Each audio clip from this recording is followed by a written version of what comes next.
Hello there everyone and welcome back to the Salt Shaker podcast. This is quite a different episode than normal. Chrono unfortunately can't make it tonight due to personal business, so I'm filling in. I'm a bit shaky and nervous to be honest, but as he says, the show must go on, and we'll be bringing an awesome guest very soon, so stay with us. Thank you.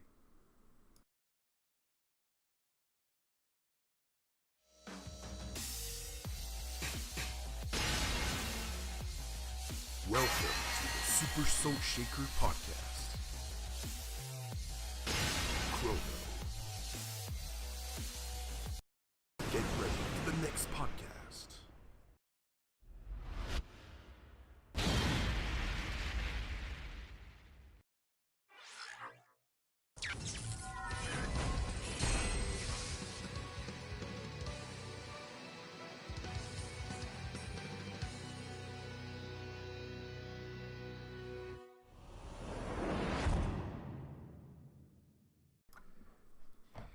Well, thank you for staying with us. Jesus, okay, I got that part right. Now just got to try to get the rest of it. So, yes, thank you for joining us. So, I am your captain tonight, and with me is my first mate, frontline Simp. How are you doing? I'm doing pretty good, man. Yourself? Oh, God. Dying of the weather. So exactly. hot. I know. Yeah. So, firstly, just before we get on to you, we had a very special guest come over last week to MegaWeb. His name was Woolly Wools, that famous Canadian YouTuber.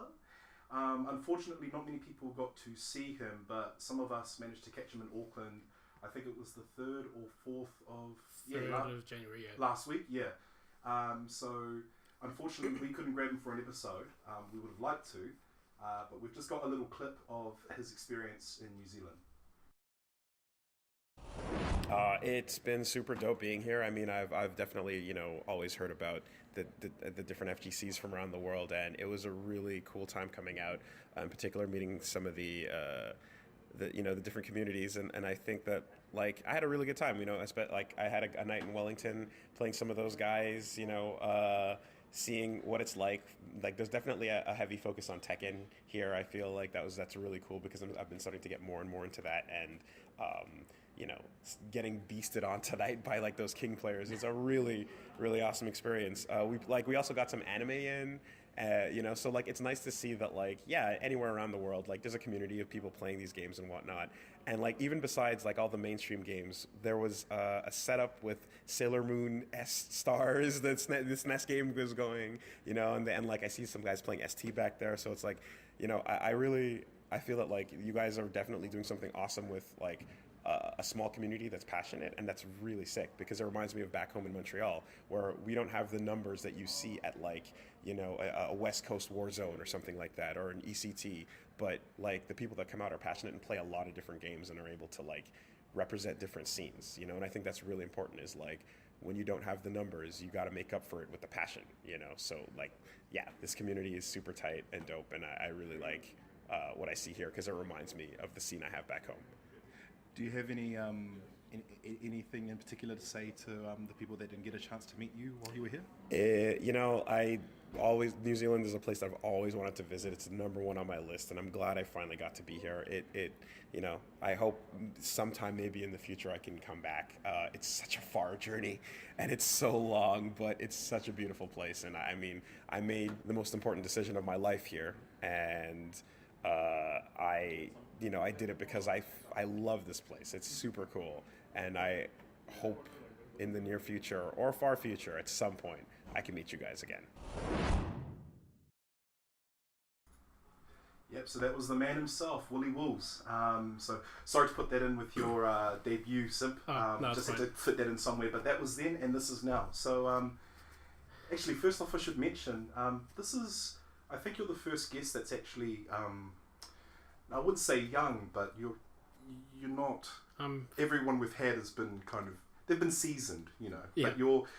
But tell us, how old are you? So I'm actually 18.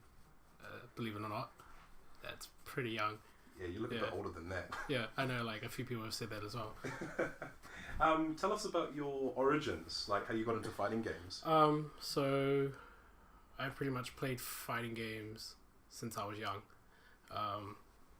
Like my older brother, he pretty much grew up with Dave and Sol, or they pretty much all the same age. So he played fighting games with them, and then he'd come home and I'd play fighting games against him. I'd lose all the time, but like that's sort of how I got into it, in a way. Yeah. I'd say that's a lot of people though. They get their ass handed to them, and then they just they begin on that long. Well, I'm still getting my ass handed to me, but. Well, you're not too bad. I mean, you've got you've got esports brand frontline and everything. Yeah. Oh well. So is this his older brother? Yeah, my older brother. Older brother knows Dave and Sol. Yeah. Oh, okay. Was it that? Did they give you that fire to start competitive gameplay? Yeah, pretty much. Pretty much, like if it wasn't for Dave and Sol, I don't think I'd be part of the community. I just wouldn't be playing, Street Fighter and all the other fighting games. Standing Fierce. I do forget that you're a Standing Fierce dude as well. Like, yeah. That you kind of filter in with that crowd. Not just because you know the guys, but you do the work equally. Yeah. As much as they do. And you go to events quite a lot. You're always bringing your. Most of the time, you're there. Setting up, helping out. Just how.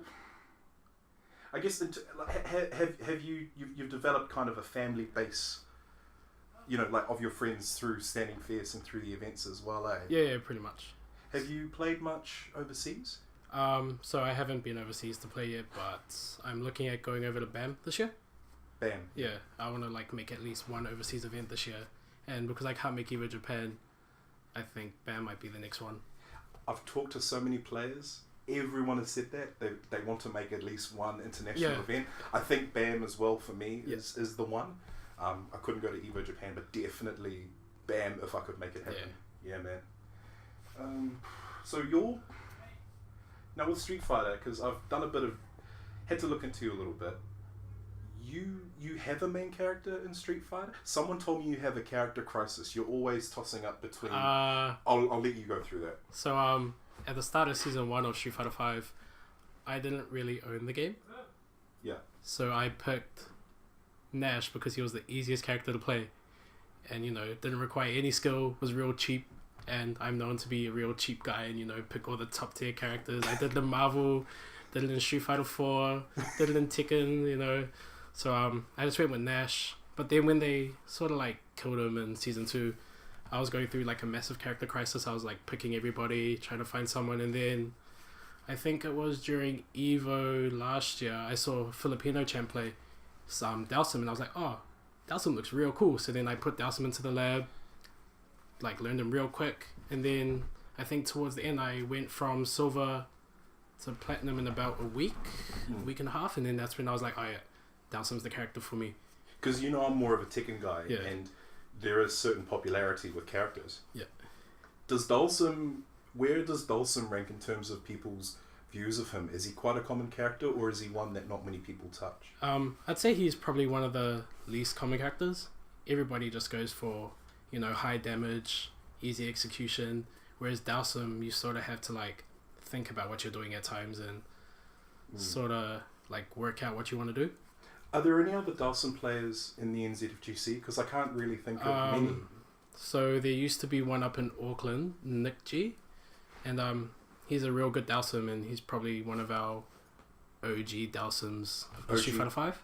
Okay. But there's also Denjin, Cam in Hamilton. He's another Dhalsim player, but I don't think he played him in Street Fighter 5, as far as I know. The Street Fighter 5 Arcade Edition that drops out like really soon. Yeah, real soon. Yeah. I want your opinions on the change up that season 3 is going to bring. Well, for Dhalsim, there is no change really. Like, he's maybe just at slight little bit better. He's got little buffs, but there's nothing really that's going to change him at all. So, is there someone that you're most afraid of that's coming into the roster? I think Sagat and G. Sagat and G are probably like Tiger Knee, man. Tiger Knee, like, and like G, he's like this big dude, looks like a president. And I was like, oh man, that guy looks real scary. Yeah, man, nah, for sure. But you also play like Tekken, and you said Marvel as well. Yeah. So Marvel was originally my main game, and I only started playing Street Fighter because it was the new game and everybody was playing it, and I just wanted to keep up with like the train, Yeah. Because nobody was playing Marvel, and it was just slowly dying, and I just thought, might as well learn Street Fighter since everybody's playing it. Why is it? Is it an alright game, Marvel? Like, why is it? I think it's just still dead, or Marvel Infinite. I don't think it's dead. I still think it's alive. I just think the skill gap between like our current players and new players coming into the scene, it's a bit different. But yeah, we've just got someone in the chat saying Simp with Dhalsim is a beautiful thing to watch. Yeah. Scooter, thanks Scooter. Yep, I've just adjusted the volume on the mic, so hopefully that's all better now. Please help me through the chat. Just to keep me on my game. Thank you guys. Okay.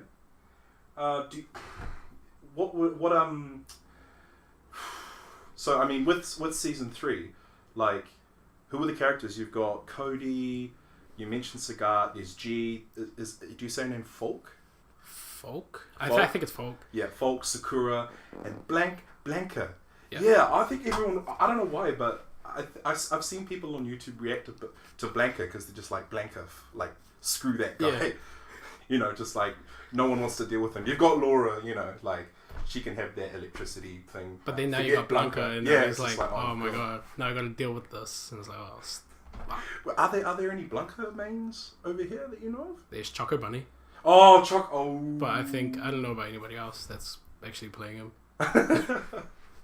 Oh, that's all good, man. That's all good. So, Dhalsim, Minat as well. Is that how you say it? Minat? Minat. Minat? Yeah, someone told me you play Minat and Karin. No, I do not play Minat. Not Minat? I only play Dhalsim and Karen. Nobody else. Yeah, well, Yeah. well, that's all I could get because on Twitter you had your frontline banner and it showed Dhalsim, so I was like, okay, that's pretty self-explanatory. You play Dhalsim. So what came about your name? So, I used to play Call of Duty a hell of a lot when I was like 12, 13. And I used to really like trickshotting and like sniping and stuff. And all my friends were doing like all these complicated stuff, or like all these complicated things. And then I was just standing there doing simplified things. So it sort of was simplified. And then when I started like entering tournaments and stuff, I thought, oh, I have to make this name short because it's annoying to write simplified on the things, and it's annoying when I have to hear simplified, you're up next, making it simp just makes it real short. It's good, it's short, it's snappy, and yeah, it definitely gets remembered. Super Saiyan Nomad was asking how about that Dragon Ball Fighter Z. See, that's another good game. Like I think it'll be the golden egg this year. Like I think it'll be I reckon I'm really hyped for it. I can't wait for it to come out. I was talking to Ghost Chips via Twitter, and I was kind of surprised at how much he's keen for it. Yeah. But I mean, he's already good at Street Fighter. Can we just leave him? Yeah, I know. Just like stick with Street Fighter, you punk. Yeah, I told him just stick with Street Fighter. Don't get good at any other games. Let me play. I want to win for once. I think that's such a letdown when you see someone who you know is good and they just decide to explore all avenues. And you're like, I'll try this. Yeah, I know. It's like, what am I supposed to do now? Definitely, bro. So can I ask you a question about your uncle? For those who don't know, De Silva is Simp's uncle. Well, not my real uncle. Well, I mean, yeah, we say uncle, but I kind of, yeah. Yeah. So what do you want to know about him? No, just why is he so against coming onto this thing, man? I mean, if I had it my way, I would have had you and him together. Well, I would have liked to, or even just, when I saw the podcast, I was like, I want to have one with Danny. I wouldn't have it with anybody else but Danny. That's how I just wanted to have one with him because when we went down to Red Zone Rumble not last year, the year before, the first one, Danny got really drunk. Really drunk. And I think it was Dave or so, they were like, hey Simp, come look after your uncle. And I was like, wow, he is not my uncle. And then from there, everybody just sort of found out that Danny was like the uncle figure. And now everybody calls him Uncle Danny. It's just sort of stuck with him. Yeah, but he's like that too. Yeah, he's sort of like... He helps out with everyone. And it's like you help out. You're always... it's like NCAA with Tekken. He's just always there. Like, I'm not meaning that in a bad way. But Yeah, I know what you mean. But yeah, Danny's sort of like the uncle/father figure of the NZFGC. And that's sort of good that everybody calls him uncle, because it sort of matches the sort of person that he is to us, and it just meshes so well together. Yeah, I mean, he's always got his hand out for people. And I mean, I think you're the same as well. In fact, I think when I first met you, I think I had... Okay, I'm going to take it back to my old job, JB. Oh, yeah. You came in to buy... you came in because you emailed a query about a traded-in PlayStation 3 Marvel vs. Capcom 3. Yeah. And I looked at the name, and I hope I'm not sounding racist, but I'm just like... I see the name, and I'm just like thinking, okay, here we go. like I'm going to try and respond very appropriate in PC, and he's probably just going to be replying back thinking, oh, so you ain't got the game, or what you going to do then? And so I forgot what I replied to you. I think I managed to tell you how much it was, and like getting it in from another store. And I don't know if you remember this, but I think the game had arrived. I hadn't gone to call you or text you yet. You walk in, school uniform, like, you must have just finished, and you walked up to me and you said, oh, is my game here yet? And in my head, I'm thinking, who the hell is this guy? I was like, who just walks up to someone and just be like, yo, is my thing coming yet? Is my stuff arrived? You know, but you didn't say your name. You didn't say what it was. So I'm just looking at you like, what? Oh, I thought you were a bit of a prick, actually. Like, just to be fair. But you're all good, man. I had no idea, you know, like, the thing is, we've probably run into each other previously, and I've never, I didn't connect the dots back then. So I apologize if I offended you. I apologize if I offended anyone at my previous job. You know, it's all good now. No, it's all good. Oh, why is bloody... Well, this isn't about him, but why, how do you get to your position in the sense that, you know, you have an esports brand, you're playing competitively, and you're at that point now where you want to push yourself and you want to go test, you know, yourself internationally. Like, do you have any advice for people who want to get competitive or who want to look at going internationally? I'd say just go for it, really. Like, you're not going to see anything or no results unless you actually go out and try. People just need to, you know, go to local events, support your local scene, and then once you're feeling confident enough, just head overseas. Doesn't matter if you get your ass kicked, at least you're getting that experience from overseas players, because that's all we really need. Do you play online much, Simp? Just a little bit, like when I can, but yeah. Okay, well, and you were saying your rank is, like, not that rank means everything, but what was your rank? So when I first started playing Dhalsim, I went from silver to platinum, and then I just got diamond before New Year's, and then that's when I was like, okay, I'm not going to play Street Fighter 5 online anymore. Just going to leave it at that. Don't want to lose my rank. Finally got what I wanted, and now, just sitting in the lab.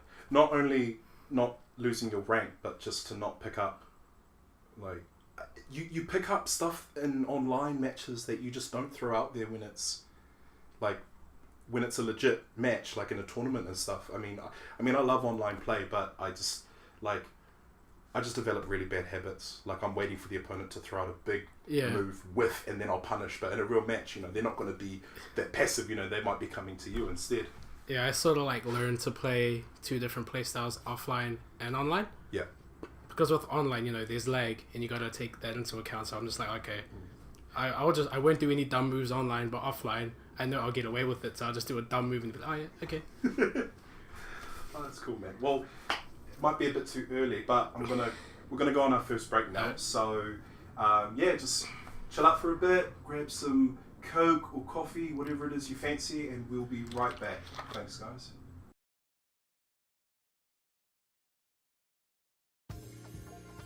Hey guys, it's Dave from Standing Fierce. Hey yo, this is Ghost Chips. Hey, this is Sky. Hey, this is Iron Soul. Kia ora, this is Waza. This is Simp, and you're listening to You're listening to the Salt Shaker Podcast. You're listening to the Soul Shaker Podcast.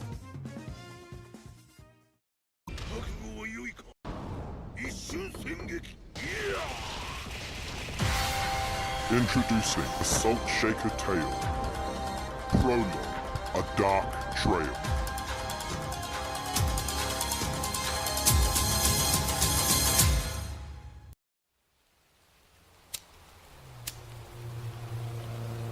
Auckland, New Zealand. The city of sails. It may not be much, but it's a decent place. Find the right people, and it's party central. Although you can stumble across a troublemaker or two. And that brings us here. Sky City Convention Centre, 12:45 p.m. I'm here to make contact.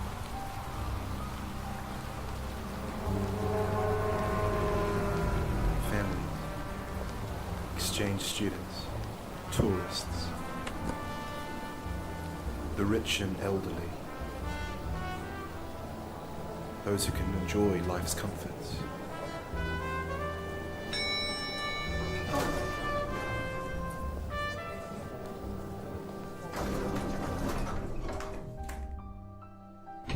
This bastard has something I want, and I don't intend to play nice to get it. Kyo. Such an interesting predicament. Will Kyo have the secret intel? Will it be more or less than what Drax expected? Find out on the next Salt Shaker Tale. Oh man, I really need a shit. Hey, this is the D-Sam. This is Penalicious. Hey, this is Neil. Hey, this is Rainbow. Yo, it's your boy Cubsy, and you're listening to the And you're listening to You're listening to the Salt Shaker Podcast. Then you're listening to the Salt Shaker Podcast.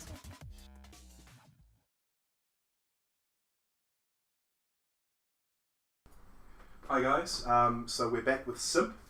You have no idea how hot it is in here, like we're boiling. Yeah, it's... I feel for Simp because he's in a black shirt. Oh man. So, we've talked about your main character. I want to know who's your best friend in the FGC.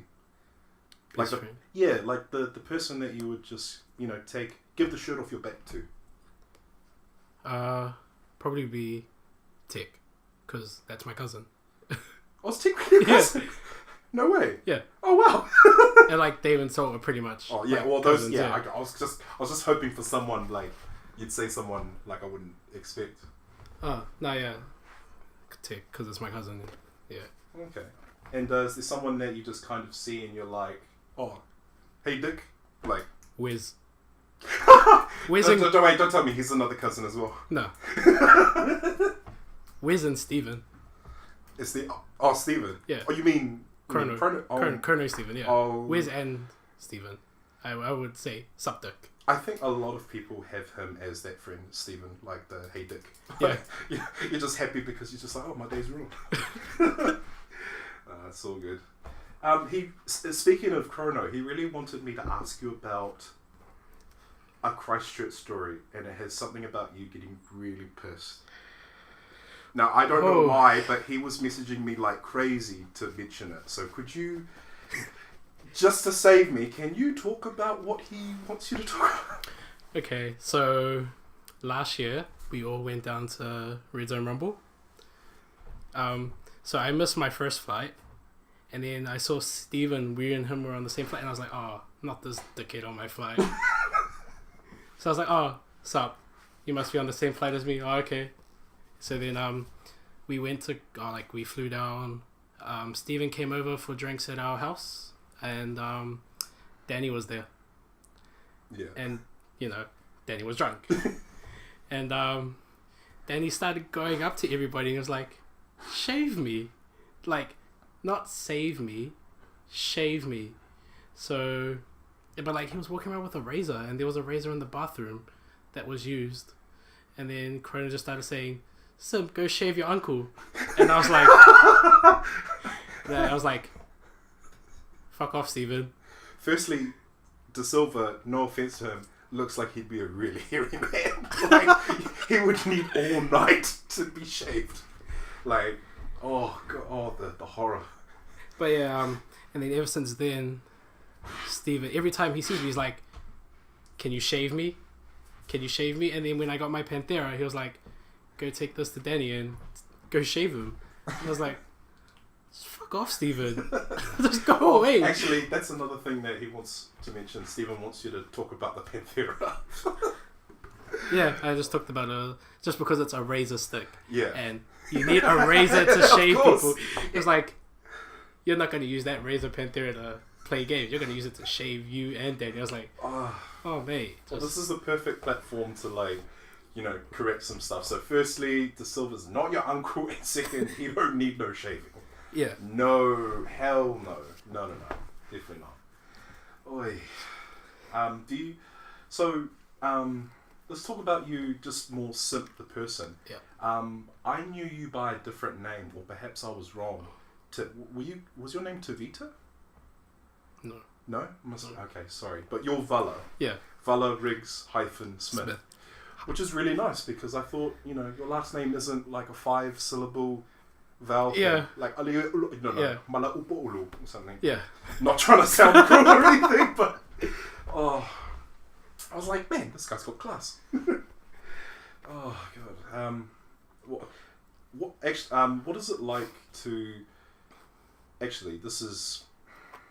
I'm trying to find a way of. Okay, so a lot of Maori Polynesian, you know, players strive to be good, but if we look at the really good players, they just never really they don't really kind of reach that kind of pinnacle.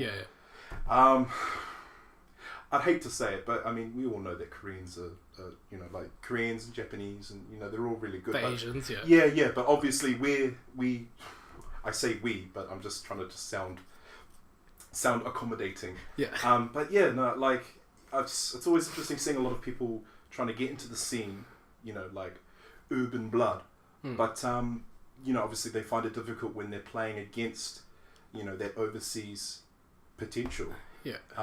How do you see yourself in terms of like the scene here? You generally finish up in the middle with tournaments and stuff. Like you never do bad, you just always kind of fit yourself right. I don't do bad, but I don't do really good. I'm just like, you do enough that people remember you, but not bad stuff so that people remember you for the wrong reasons. For the wrong reason. No.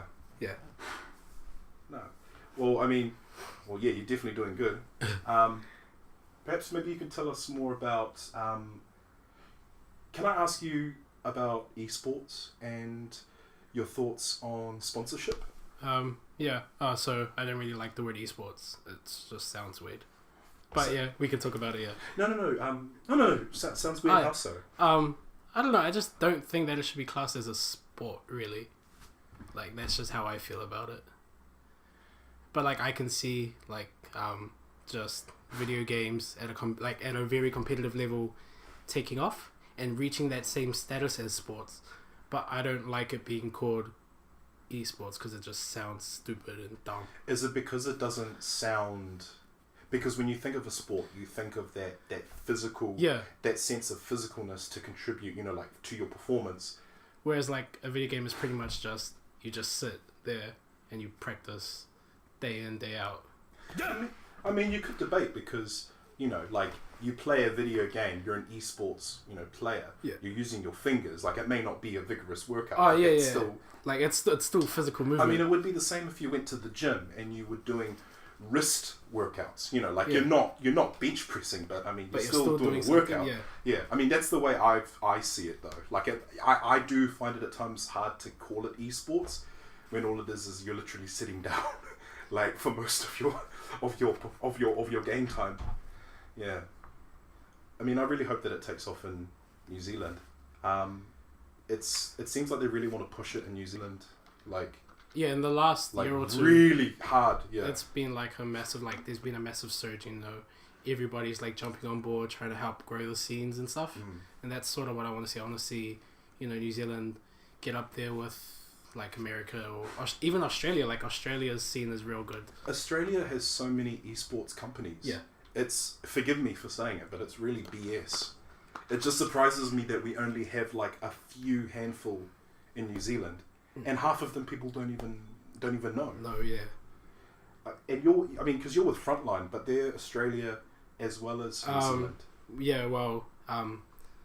In like their COD terms, they have this thing called APAC, which is like Asia and the Pacifics, and I think I'm the only New Zealand proper New Zealand player, and our Call of Duty team is all Australian. But we're just Australia, New Zealand. If you look through a lot of the esports pages, a lot of them, it's hard. Like just for fighting games, there is nothing because it's CS:GO, it's Overwatch, maybe LOL on Dota. And then there's just like that's it. It's like you can't find anything for us, like or even Australia in terms of the variety. For fighting games, which like probably take this time to really mention the Zenshin boys, the fact that Josh tried like he's still trying really hard to push Zenshin and it's really into good. The market. I mean he's pretty much the first because it's his own creation, like it's the first thing that he's it's the only real esports one that there is. Because there's there's there's Frontline, there's Mighty Ape. I think it's just Frontline, Mighty Ape, and Zenshin. Other than that, there's nothing else, which is sort of sad in a way. But then it's good to see that there's like teams or like organizations that have decided to look into the fighting game community and select a few players to help expose to the international scenes and stuff in a way. We can only hope that a lot more esports companies can, or even just esports players in general, can look over to NZ and be like, these guys have there's potential there. Like you can grow that. Yeah. How did you get well, can I ask you, how did you get approached by Frontline? Did you hit them up or did they hit you up? So I've known Scooter or Scott, I've known him for a while, and when he said that he was looking at making an organization, I was like, oh, I'll jump on board. Like, I'll help give you guys exposure in return for sponsorship. And he was like, oh yeah, okay, we'll take you on board. And then sort of just help them get their name out there by going to every event, representing their name, Frontline, and it's pretty much just like that. You have a jersey as well, which is quite standard for esport teams. Yeah. Is there any other obligations that you have to uphold when you enter, just when you're signing with them?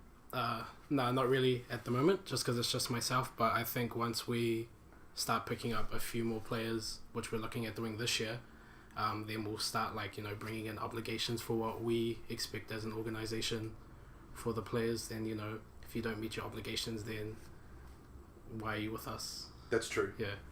Oh, you mean obligations like at least making X amount of tournaments and... Oh, well, yeah, it's pretty much just like actually showing that you are dedicated to playing and like showing that you should be sponsored, not just wasting time and money. Because my thoughts of it is, I always thought that to be an esports player, you had to do at least some kind of streaming. Yeah. Like you had to be competitive, but / have some kind of streaming element to you. Yeah. Or even not streaming, but just the fact that like your matches are recorded. Yeah. Like there's some kind of proof that yes, I was here. He played against this person. This is how much he won or lost by. Yeah. Do they keep a record of that as well for you? So like when there's big events, I'll just send them the stream link, all my bracket matches. Yeah. And then whenever I'm on stream, I'll just message them like 5-10 minutes before I go and just let them know, oh, I'm here. If you can just tweet it out, maybe record the clips if you can, and then they're just like, oh, sweet, do it. And then they just record or like tweet out that I'm playing, tweet out that I won, tweet out that I lost, and just like tweet out my progress, how I'm going throughout the day. I thought it was quite, in my opinion, I thought it was quite incredible when I heard that you were sponsored, because I guess it's different because I come from that generation where esports just did not. Yeah. Like it existed, but it was just so far from reach. Like esports, you'd say it and people, like this is back when you'd say, oh, you're leaving school to play video games? Oh no, you don't do that, son. Yeah.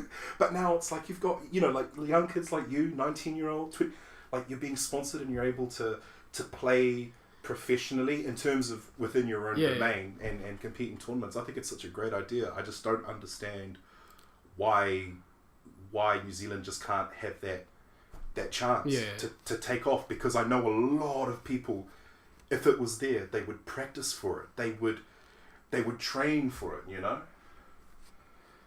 and I mean even commentators as well. Like have you ever commentated any of the Randbats for Standing Fierce? Because you would be quite a good commentator. Well, I sort of hate talking in front of microphones and stuff, being on camera. So even on stream, like when I see the camera set up, I'm like, okay, I'll just move a bit out of frame. But I think I've commentated maybe 1 or 2 Randbats, but like it's just not my thing really. Because it's usually they'll just have the set people that kind of do it all the time, eh? Yeah. But I mean, I think it's really great if we can grow our esports potential as well as our commentating potential. With the LPL last year when Chris and Katie were commentating, like that really opened my eyes into like how big this thing can go. Like if it could take off, this is like, I mean, it's great. We need to have more New Zealand commentators, like more legit New Zealand commentators, man. Yeah. It's so really hot. Like really hot in here. We are burning in here. I swear the computer screen colours have changed since. Do they look yellow? They kind of. They do. I don't know if they look yellow, but it's just like I think I'm just going crazy now. Like your skin colour on that picture is looking orange to me now. Like I feel so bad. Oh yeah. But yeah, Frontline seems like a really good esports company, and I'm glad that they've signed up with you, man. Yeah. I'm actually glad that they've chosen someone from NZ. I mean, the truth is, there's a lot of players that are here that aren't sponsored, and I don't think there's any reason why they're not. Yeah, like there's so many. There's a whole bunch of players in our scene that have potential to be sponsored. Yeah, and this isn't me being biased. Like, I'm just speaking honestly. Like, there's where's the ratio is just not there. Yeah. Like, the sponsors to players, there's just no ratio. This ratio doesn't exist. Change it. Takes the blue out of the screen. Takes the blue out of the screen. Oh. I don't know if he's being serious or not, but... Yep, definitely take Zazob's words. Don't have to get results to be a sponsored player. A more stable sponsorship is personality, like a popular streamer. Yes. Fair call, Zazob. Yeah, good man. Yeah, and there he said NZ sponsorship sucks because it's so far away from the rest of the world. That's exactly that. Well, everyone just ports. They just like, why not fly to Australia and have like 30 more other offers that are there screaming to you rather than like the few that we've got here. And Zazob's another player I reckon should be sponsored, and I really hope it happens this year. Ooh, Zazob, are you hearing this, mate? I think if I'm speaking truth, a lot of people would just assume that he can get sponsored. Like, I'm surprised. I'm surprised nobody's picked them up yet. Like, well, I've had a few tip-offs. Zazob seems like he would be approached. Like, there's no way that he wouldn't have. Yeah, I know. But where's the evidence? Like, if he's not sponsored, I'm wondering why it isn't. Yeah. Yeah, but I mean, Jamie, Ghost Chips, I mean, God, with those guys in the top of the ladder. God. Yeah. Do you feel you do well? Do you do well against Jamie, like in terms of like the top tier guys, like Ghost Chips, Wazza, Jamie, Zazob?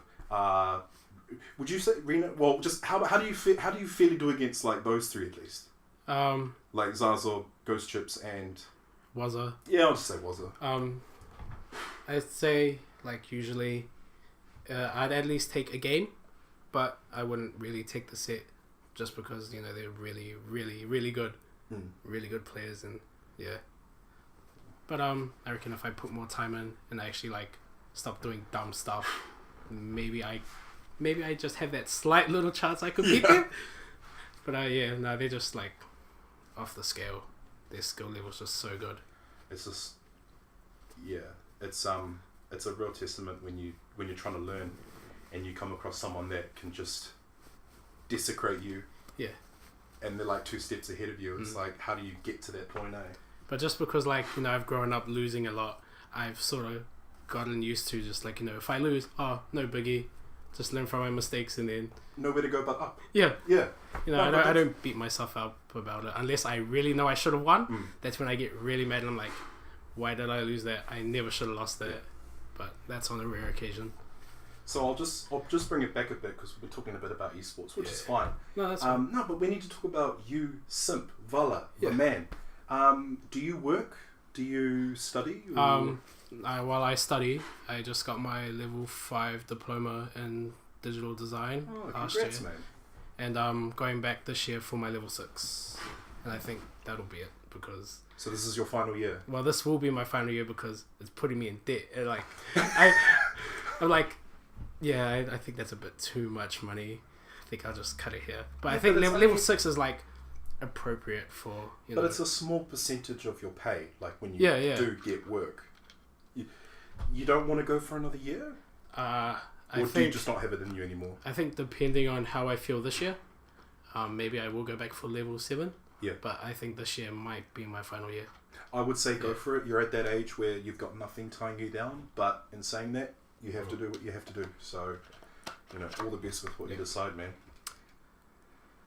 So you're going to, what's on the agenda for you next? So I spent the last week just sort of trying to plan out my events for the year. I think Garden of Might is definite.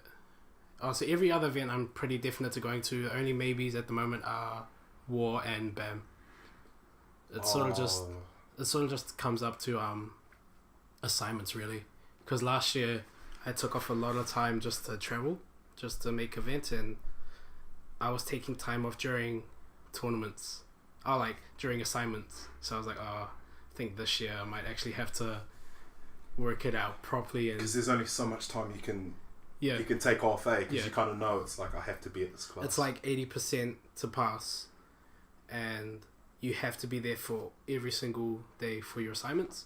So it's like, So even just missing a few. It's a pretty crucial thing to miss out on.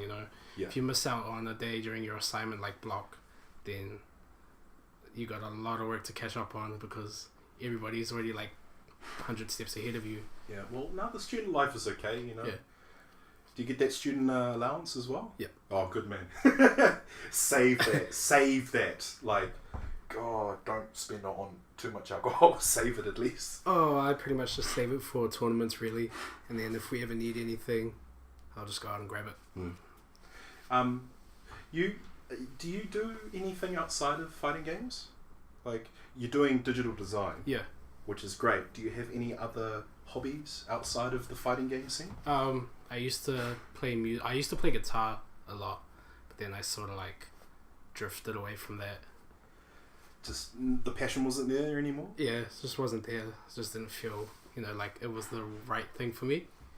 And then after I gave up playing guitar, then I found out about fighting games, and I was like, yeah, I like this. This is fun. And then you became an addict. Yeah, I was like, yeah, I can't go back now. I'm stuck here. Oh no, I should definitely get you to play. If I ever see a guitar, man, I'm gonna try and get you to play something for me. That'd be great. You seem like you'd be a singer as well. Are you a singer? No, I'm not a singer. No. No. You said you don't talk, but singing is different. You don't sing either. You don't sing when you're drinking that gold courage. No, never. Never. Oy. What's been the most traumatic experience in your life? Not fighting game related, but just has there been a situation in your life where you've just been oh Jesus, I'm way over my head? Something that just really shook you. I think it'd have to be. Also, I'm allergic to fish and peanuts, and I think when I was about. Bro, you can't say that. You've got island blood. How can you be allergic to fish? I'm sorry. But yeah, when I was about 3 or 4, my grandfather took me to the fish market downtown, and he completely forgot about me being allergic, and I went in there barefoot. So obviously me being me, I had no idea what was going on. I was running around, lying on the floor. Next minute, I'm out the door, puffy, looked like a puffer fish. Oh my god! And that's when I was like, okay, never go in there with bare feet again. Never touch fish again. Never eat fish. And then that's when I was like, oh my god, I really messed up. So you don't touch fish ever? Well, now that I've gotten older, I've sort of grown immune to it. I can't eat it, but I can touch it and handle it and stuff. You'd be able to have a crumb fish from LJ's though, No. right? No. Not even that? No. A fillet of fish burger? McDonald's? No. Nothing? No. It's that bad, and just a little bit of it will cause my throat to shut. Wow, that's... Yeah. Oh, man, it's crazy. And that's just from the experience itself. You were never put off from fish before. Yeah, I was never put off from it before. But then once that happened, I was like, oh my god, it's terrible. Okay. No, that's fair. I've been afraid of blood when I was young. I think it's called hemophobia. Yeah. Yeah. I used to suffer from blood noses in the heat. If the sun was out, I'd probably be having one right now. Yeah. And just the sight of my blood and it dripping, I would actually faint because that's how weak I was. I'd see my blood and I'd be like a girl having a period. I'd just be like, oh god. Because no kid ever had a blood nose in that school, but me. So it was whenever there was blood dripping in the playground, the kids would be like, something's wrong with Daly. It's not fun, man. Okay. Well, we'll just go on to our second break now. We are surviving barely. The heat is killing us. And thank you very much to those that are in the chat, those that are listening with us. We will be back soon, ready for our third phase. Thank you.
Yo, it's your boy Pete Town Kuruma. Yo, it's Booze Bender. Yo, what up? This is Reckless Steel. Yo, this is Hyena. You're listening to the Salt Shaker Podcast. And you're listening to the Salt Shaker Podcast.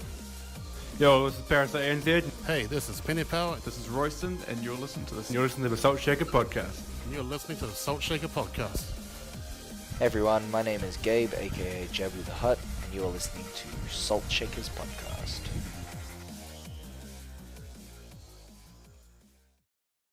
This is a new guy, and he's not that good in terms of basic. But what can I say? He's spamming these unseeable moves, and he was beating us, right? Yeah. So I was quite pissed, but at the same time, I couldn't say I'm pissed because that would look very bad.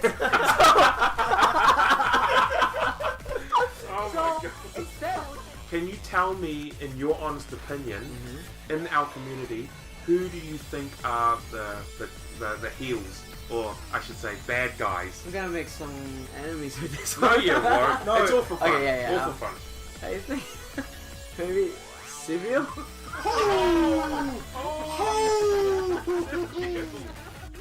Past his interview, you know, in there, answering him, I'm standing there like, so, when was a time when you had to use your creativity to get yourself out of a mess with a customer? And in my head, I'm just like, oh man, I really need a shit. G'day guys, Yigs here. You're listening to Salt Shakers. Stay salty and stay Yigs. Welcome back. This is the third and final phase. Man, it is so hot in here. Like, thank you so much, Simp. I know you're dying inside. I am too. Yeah. Can I ask you, in our local scene, who would you consider a hero? Soul. Wow. Soul. Well, that just straight up Soul. Just Soul, yeah. Well, okay, yeah, I see that. Well, why are you saying Soul? I think it's because of his character choice and how well he can make his characters work, especially up against, like, you know, all our top tier whores in our community. You know, everybody that wants to pick all the cheap characters like Zazo. Oh, I mean, well, man, a calling out. Wow, okay. No, yeah. That's fair. But Zangief, I mean, I know that he's very popular though. Like Soul uses him, Mia, Big Chopper. He does seem like quite a popular character, although I've been told he's not that strong. Well, he's strong. Oh, well, he is strong. He's strong. Yeah, he's strong. I think it's just, you know, his popularity is only big here, but not elsewhere. The Yeargeef. Yeah. Right? The Shamir thing, eh? The Yeargeef, yeah. Yeargeef. Oi, boy. Okay, yeah, I can totally see that. Yeah, he is a hero. But he mains Zangief solely though, doesn't he? Yeah, nobody else. Nobody else. Yeah. Then who would you consider a villain? Legit. Blackout. Because he's black, isn't it? Well, apart from that, no, I think it's just like, you know, he doesn't care what other people think about him, you know. If he's gonna body a little kid, he will body a little kid. Like, he won't give them any mercy. It's just, you know, it's just fitting for him. Yeah, that's true. And he plays so technical. Like, he's like, I mean, this is gonna sound sappy, but he doesn't play with heart. Like, you know, like he plays and you can see the numbers in his head. Like, it's all calculations with him. Like, I know this will work. I know this won't work. I don't see I mean, he has fun, but I don't see the smile, because it's like he's just crunching numbers. Yeah. It's like, I'm taking you down. This is how I need to do it.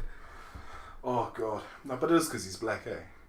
Well, let's not say that, because we'll just keep that between us two. Yeah, you know? we will. Well, unless he listens, but yeah, hopefully not. Yeah. I remembered my match with him in the 2 LPLs. I mean, yeah, I agree with you. Like, I don't do calculus. I don't do algebra. And he's Indian, obviously, so he's got that down to a T. Whenever I play him, I'm like, no! It's like, this is not what I do! Oh. Yeah, but he's quite I think he's quite a special player. I agree with you, he's a villain, but I do think he's quite a special player overall.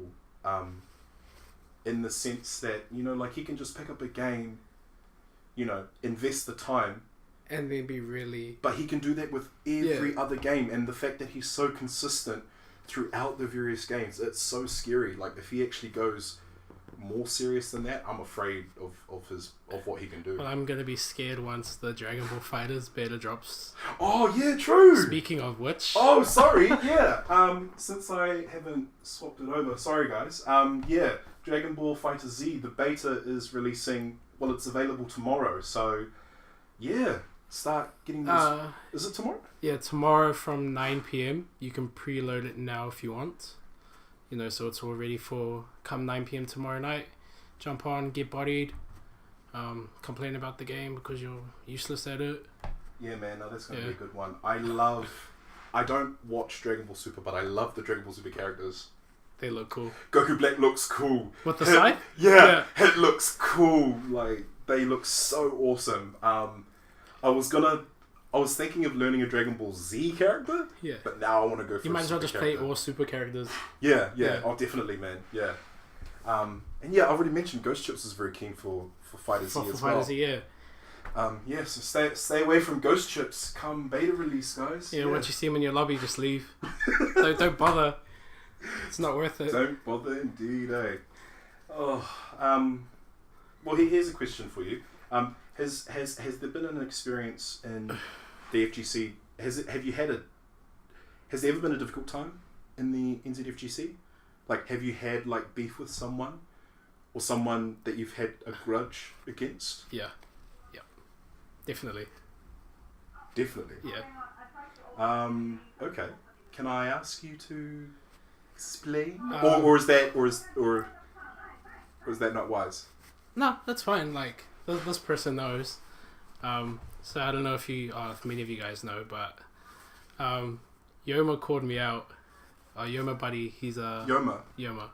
Oh, that is Karan Batu. Yeah. Yeah, I know him too. Yeah, so we sort of had like this little like conflict because I used to play Leo in Guilty Gear, and he used to give me a lot of shit for just DP everything, Ricker through everything, not thinking about what I'm doing, and he got real mad, and then it turned into Auckland players have no defense. And then that's when we turned like that into like a meme, and we were just like, oh, Auckland's got shit defense, but their offense is really good. They must be, Auckland needs to work on their defense. Auckland needs to learn how to block, and then it sort of just went from there. Chris mentioned something where, like, I think it was at Southern Cross Up, someone had like proper setup, and he kept on coining the phrase, "Oh, it's a New Zealand reset." Like it was planned. It's like trying to make off it was planned, but it wasn't. But really, so it was like every time like a grab was ducked, or I don't know, but like something was cancelled. It was like, "Oh, it's a New Zealand reset." Right there. Yeah. It's like you get to learn those quickly.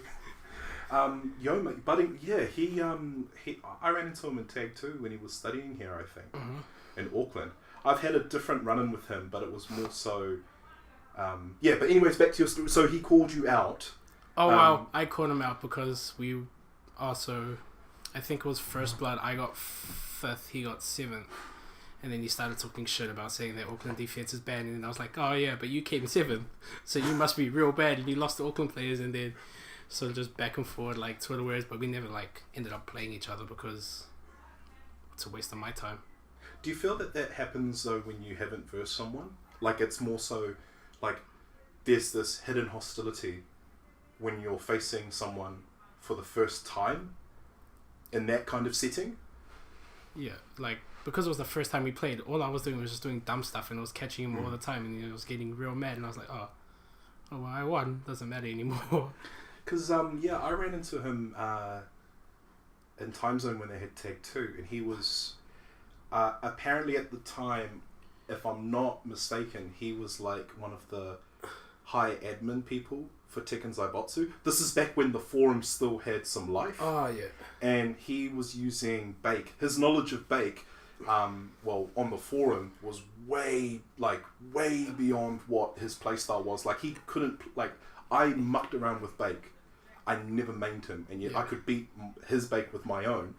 But then when I looked at his posts, like they were so technical, so incredibly technical. Like he would even refer to distance as to if you do the move from here, it will hit what the damage is, Yeah, what but, the pushback, like it's it was like he was doing charts and stuff. But it's all well knowing that information, but can you implement that into your game?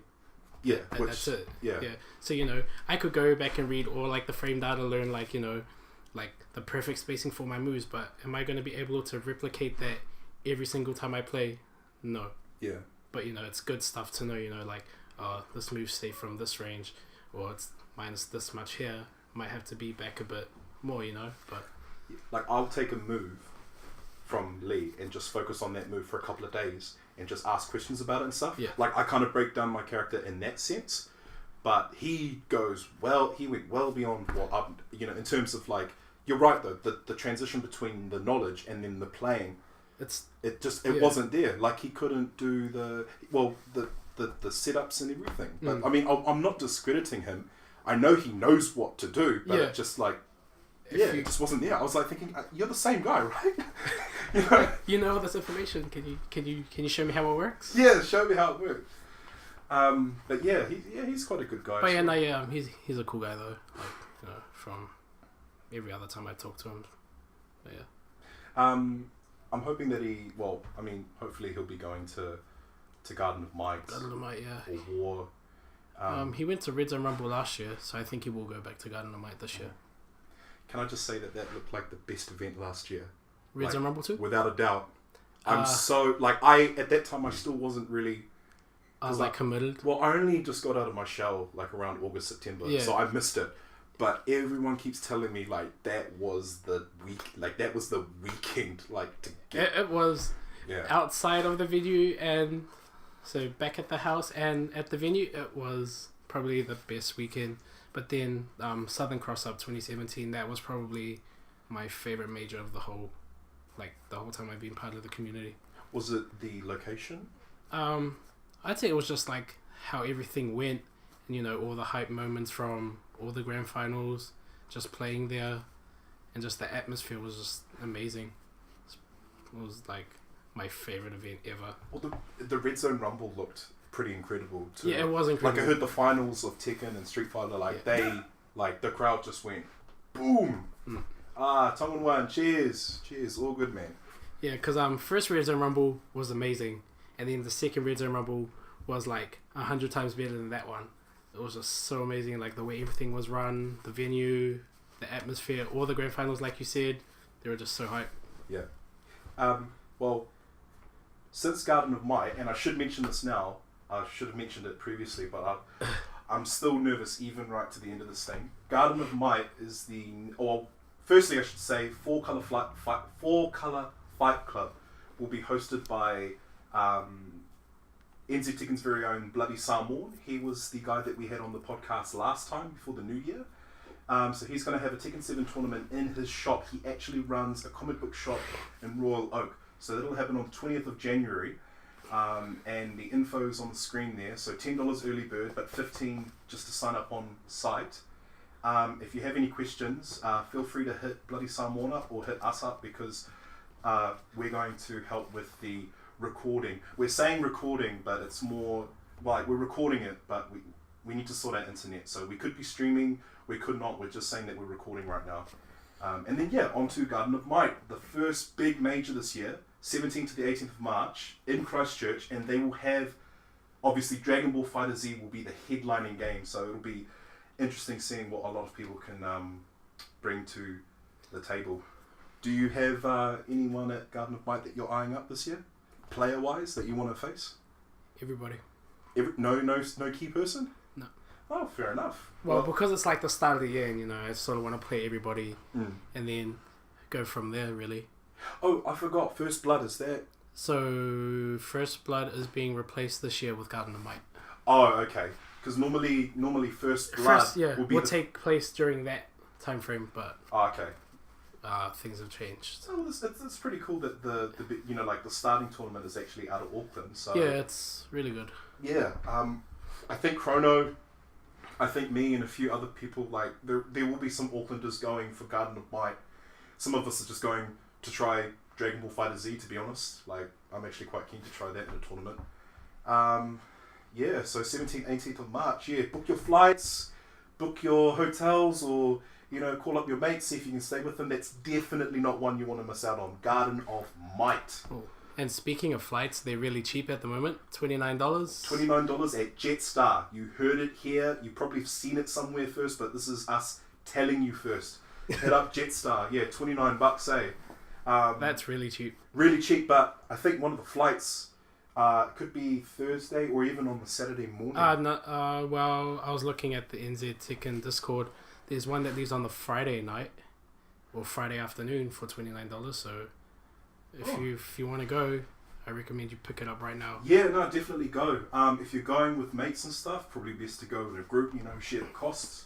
And yeah, definitely hit anyone up that you see there that you recognise. So if you see Simp there, hit him up. If you see Chrono, myself, or whoever's going to be going down there, yeah, hit him up. Just get some convo in this, get some conversation in the scene going. Yeah. All right then. Simp, can I ask you a question then? Yeah. Yeah, I'll ask it now.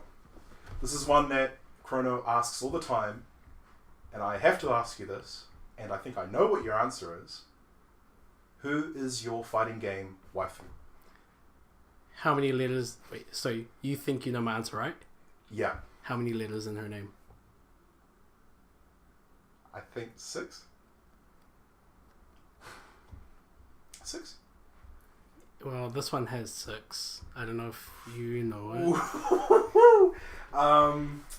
Okay, well, I'm going off a previous podcast because this person changed their answer and then mentioned it on, you know, they said one answer, they said one, and then on the next episode they said, oh, it would have been this person, and then they mentioned, oh, well, I think someone might claim this, and I think you were mentioned in it, so that's why I'm saying I think I know.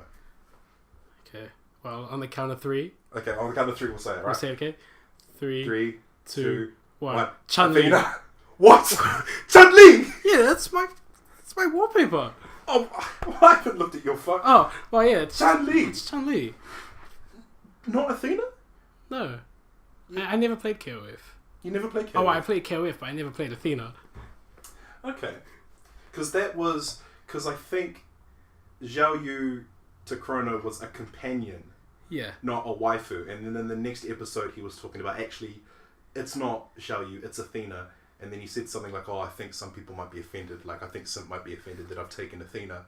So that's why I thought it was Athena. Oh, no, it's not Athena. Chun-Li, okay. Is it the reason I'm thinking? Is it just because of the thick thighs? Yeah.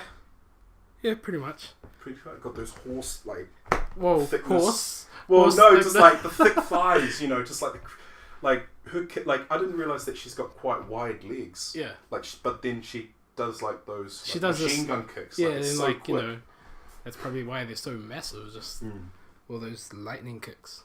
Where's Chun-Li stood in the Street Fighter roster? In terms of her I'd tier? say middle tier now, top tier season 3. Top tier season 3? Yeah. Can I ask why? Because she finally got everything back that she lost in season 2. So she was alright in season 1. She lost some things in season 2. She was really good season 1. Lost some things in season 2. Got everything back in season 3. So it's like they just reversed everything back again. They're like, oh, swap them around. Was it the same for Dhalsim? Like, did he start off weak and then they improved him as each season was released? I just say Dhalsim's always been constant in the middle, like all the time. No, because he just pretty much, you just play him however you want to play him. Freestyle, really. Freestyle. Yeah, that's why I like him, because, you know, I don't have to think. I just do, you know, freestyle. Just play it how I want to play it. Yeah. Don't have to follow like a matchup or anything. It's just on the go, you know. Do something, okay, just do this. So when you're going to Garden of Might, are you taking a console with you? Are you practicing beforehand? I'll probably just re-download Street Fighter on my laptop. Take my laptop down with me, and then if I need to practice, just play it on my laptop. Yeah, you're taking your stick, of course, right? Yeah. Razer Panthera, as we've mentioned. Mm-hmm. Are you staying in a hotel, motel? Are you staying with friends, or? I'm not sure yet. I'm just waiting to go back to uni, confirm everything about you know, time off. Because you go back for like a couple of weeks, and then you're straight in there, like for the tournament. Yeah. Oh, thank you, the slushy. Oh, Shanisha, thank you so much, dear. Oh wow, $10. Oh, I can't read that. We can't read the comment, but we'll read it after. But whatever. Thank you. I'm just gonna say thank you or yes. Thank you or yes to that comment. Yeah. God, maybe I'll put that money to like a decent fan for this room. Yeah, Garden of Might. Yeah, no, that's gonna be cool, man. So 4-Color Fight Club, 20th of January, and Garden of Might, 17th to the 18th of March. Nick and the boys will have their own streaming equipment and stuff, right? I think it's run by Standing Fist. Oh, okay, yeah. But usually it's like Nick. It's Nick's scene, eh? So it's Nick and Salio's Salio or Tamari. Yeah. That's their scene, but they're also part of Standing Fist as well. So I think Sol and Dave will take down their equipment and help them out. Yeah. So yeah, just once again, please hit up those tournaments. 4-Color Fight Club and Garden of Might. If this is your first time listening in, please don't feel afraid. Just come to these events and just talk to people. I think talking and just kind of, as Simp said, just jumping in there, having a go is the best way to kind of get in the scene and just to start on your path to glory, as we should say. So yeah, I think this is the end of the road for us, Simp. Yep. Yeah, please take this time to shout out to anyone. Do you have any shout outs for anyone? Just one big shout out to the team at Frontline. Go drop them a follow at Frontline Esport, and yeah, that's pretty much it. Shout out to them. None to friends or nothing like that, or everybody else, stay free. Fair enough. And I should probably mention as well, because you are a Standing Fierce dude. We know that Dave and Danny, Sol, they do a lot for the community, and they've done a lot over these years. But you're also a Standing Fierce guy too, and you obviously contribute a lot of your time with every event. So I understand that when you go to study, your priorities have to be somewhere different. Yeah. But I'm just saying, I get you. You do just as much as everyone else. So just saying, I see that. We know. God bless you, bro. Sweet. So yeah, thank you for everyone that stayed with us to the end. Yeah, we're not sure when our next episode is. We've just got to sort out some things first. More so promo stuff, because we're talking with, I should say, sponsors at the moment. I can't say much more, but yeah, we're just in the middle of dealing with that. So yeah, not sure when the next episode will be out, but we'll let you know early enough. Yeah, so thanks again for tuning in with us. This is Drax signing off. Good night. Peace.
What's up? This is Mia. Yo, this is Tinkos. This is Drax. Hi, this is Milky. Kia ora, this is Corn Willis, and you're listening to... And you're listening to the Salt Shaker Podcast. And you're listening to Chrono on the Salt Shaker Podcast.